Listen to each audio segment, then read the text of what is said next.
Nearly a year ago, a woman survived after getting hit by a freight train while in a police car. And now today, the officer who placed her in that police car is on trial. It's a felony trial that could last all week. Investigative reporter Jeremy Kohola has been following this case since September. Jeremy, prosecutors say the officer acted with recklessness. Yeah, the officer at the center of this case is facing one felony charge and one misdemeanor charge. So two charges at the total here. This trial began this morning. Officer Jordan Steinke of Fort Lupton is seen on body camera footage placing the woman in the patrol car parked on the train tracks before it was hit. Now, we've all seen this video numerous times, and of course, this is crucial evidence in this criminal case. The woman who was hit here, Yoreni Rios, is still recovering today. Officer Jordan Steinke has been charged with felony attempted reckless manslaughter. During opening arguments this morning, prosecutors said Officer Steinke walked on the train tracks at least 5 times before the train collision.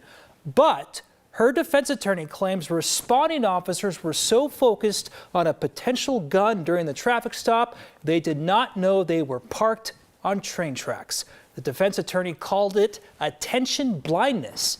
Here's some of the opening statements this morning, beginning with the prosecution. The court will see and hear evidence from which the court can infer the defendant's mental state at the time she elected to place Yoreni Rios Gonzalez in the Platteville patrol car parked on the railroad tracks instead of her own patrol unit that was safely parked to the west of the railroad tracks. The evidence will show that from the moments immediately following this accident onward, Jordan Steinke has expressed nothing but shock and devastation that this accident happened.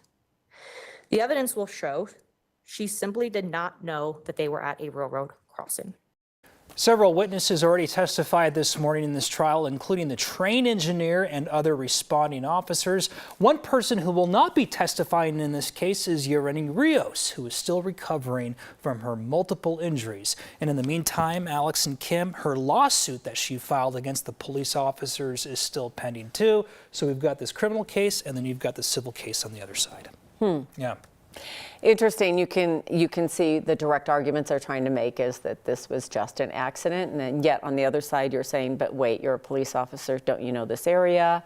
I mean, a lot of decisions were made by several people that night. And it turned out to be something that was just mind-boggling. You know, when this video came out, people were like, how does this happen? How does this? And the attorney says, you know what, they're going to have an expert that will testify during the trial this week, a police tactical expert that says, you know, sometimes when officers are so focused on something during traffic stops, they sometimes have that, quote, attention blindness. So it's not going to be a jury that decides this case. It's going to be the judge.